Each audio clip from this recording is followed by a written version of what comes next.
अस्सलाम वालेकुम। हम पहले ही प्रेजेंट इंडेफिनिट टेंसेस को तो पढ़ चुके हैं, लेकिन अब हम क्या करेंगे, हम टेंसेस बनाना सीखेंगे कि जो फार्मूलाज हमने याद किए हैं, जो हमने समझे हैं, क्या उनको यूज़ करके हम सेंटेंसेस बनाएंगे तो हम किस तरह से बना सकते हैं। तो इसके लिए यहाँ पे मैंने कुछ सेंटेंसेस को उर्दू में भी लिखा और इंग्लिश में भी लिख लिया। फर्स्टली मैं लिख नहीं रही थी इंग्लिश में, लेकिन फिर वीडियो बहुत लेंथी हो जानी थी, तो मैंने कहा लिख के आपको समझा देती हूँ। स्टार्ट करते हैं फर्स्ट वन से। फर्स्ट बजे जागती हूँ, तो इसमें है आई, और जागती हूँ का क्या है, वेक अप, और कितने बजे, 10 बजे। तो इसमें हम सिंपली करेंगे आई, फिर उसके बाद आएगा हमारे पास क्या आएगा सब्जेक्ट के बाद, first form of verb. First form of verb है वेक, तो यानी उठ जाती हूँ मैं, वेकअप, ठीक है। उसके बाद आएगा ऐसे या ई एस। अब ऐसे या ई एस यहाँ पे नहीं लगेगा, क्योंकि आई वो यू दे के साथ ऐसे या ई एस नहीं लगता। तो ये आएगा आई वेकअप, और कितने बजे, एट 10 o'clock या 10 AM PM। अब यहाँ पे एट जो लगा है ना, ये क्या है, हमारा प्रपोजिशन जो कि हम पढ़ के आए हैं। एट है वो हमें बताता है कि हमारा नाउन या प्रोनाउन किस स्टेट में है, किस कंडीशन में है, और उसका जो हमारी दूसरी चीज़ें हैं उनके साथ क्या रिलेशन है। क्लियर हो गया यहाँ पे। नेक्स्ट है जी, पंखा तेज़ चलता है, तो पंखे की क्या इंग्लिश होगी, फ़ैन। और चलता है क्या, मूव्स फास्ट। अब फ़ैन एक है तो यहाँ पे मूव्स फास्ट है, या मूव नहीं लिखेंगे क्योंकि सिंगुलर है। नेक्स्ट वन है, लड़के हॉकी नहीं खेलते, ठीक है। तो इसमें होगा बॉयज़, बहुत सारे लड़के हैं, तो इसके साथ आएगा डू आएगा पहले तो, और नॉट आएगा। अब वो कैसे आएगा, हम फॉर्मूला पढ़ के आए थे कि जब हम प्रेजेंट इंडेफिनिट में देख रहे होते हैं नेगेटिव सेंटेंसेस को, तो सबसे पहले सब्जेक्ट आता है, उसके बाद आता है क्या, डू या डस, और उसके साथ नॉट लगता है। देन उसके बाद हमारे पास आता है फर्स्ट फॉर्म ऑफ वर्ब और फिर ऑब्जेक्ट। तो इसमें ये ऐसे बनेगा, the boys do not play hockey. तो बॉयज़ हैं बहुत सारे हैं, इसलिए डू आया है, डज नहीं आया। नेक्स्ट है जी, मैं फ्रांसीसी नहीं बोलती। इसमें मैं का क्या है, सब्जेक्ट है। मैं को उर्दू में लिखेंगे, मैं को इंग्लिश में लिखेंगे आई, तो आई के साथ क्या आता है, डू, और डू के साथ नॉट लगेगा क्योंकि ये नेगेटिव है। आई डू नॉट, बोलती हूँ यानी speak, first form of verb, और देन फ्रांसीसी के लिए इंग्लिश, फ्रांसीसी के लिए इंग्लिश में हम बोलेंगे फ्रेंच। फिर उसके बाद है, क्या हम दूसरों की मदद करते हैं, तो ये हमारा आ चुका है इंटरोगेटिव सेंटेंस। इंटरोगेटिव के एंड पे आता है क्वेश्चन मार्क। अब ये क्वेश्चन करेंगे क्या हम दूसरों की मदद करते हैं, तो हम देखेंगे इसमें सब्जेक्ट क्या है, हम हैं यानी वही है, यानी बहुत सारे लोग हैं, बहुत सारे लोग हैं। उसके साथ आएगा डू, प्लूरल में टू आएगा। उसके बाद हम कहेंगे कि हमारा जो सब्जेक्ट है वो क्या है, वो लिखेंगे। उसके बाद first form of verb, and then उसके बाद अगर हमारा ऑब्जेक्ट है तो वो। तो इसकी इंग्लिश बनेगी कि डू वी हेल्प अदर्स, और देन क्वेश्चन मार्क लाजमी आएगा क्योंकि इंटरोगेटिव है।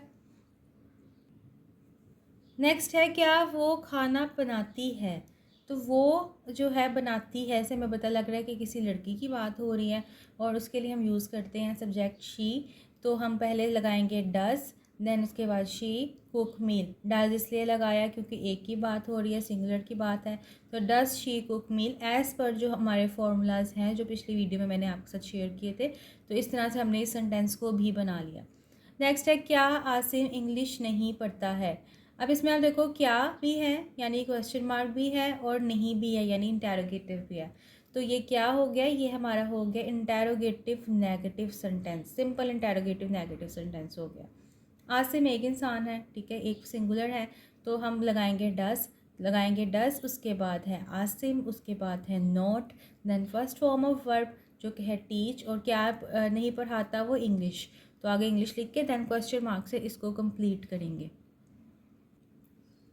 क्या गर्मियों में ओले नहीं पड़ते हैं, क्या अगेन क्वेश्चन है, और नहीं भी है इसमें, तो ये हमारा है जी इंटरोगेटिव नेगेटिव सेंटेंस। ओले पड़ते हैं जी, does it not hail in summer. Simply हमने इसको लिख लिया, हेल यानी ओले नहीं पड़ते हैं, एज़ पर द फॉर्मूला हमने इसको लिख लिया। उसका भाई क्या करता है, अब इसमें उसका यानी हिज या हर ब्रदर है, और वो क्या करता है, क्या का आएगा यहाँ पे व्हाट। तो हम कहेंगे यहाँ पे, अब देखो आप, ये डबल इंटरोगेटिव हो गया, तो हम कहेंगे what does his and her brother, ठीक है, डू। नेक्स्ट एंड पे जो है फर्स्ट फॉर्म ऑफ वर्ब आ गई, तो ये हमारा डबल इंटरोगेटिव हो गया। नेक्स्ट आएगा, क्या माली पौधों को पानी नहीं देता है। अब इसमें है क्या इंटरोगेटिव, और नहीं भी है यानी कि नेगेटिव, तो इंटरोगेटिव नेगेटिव सेंटेंस है।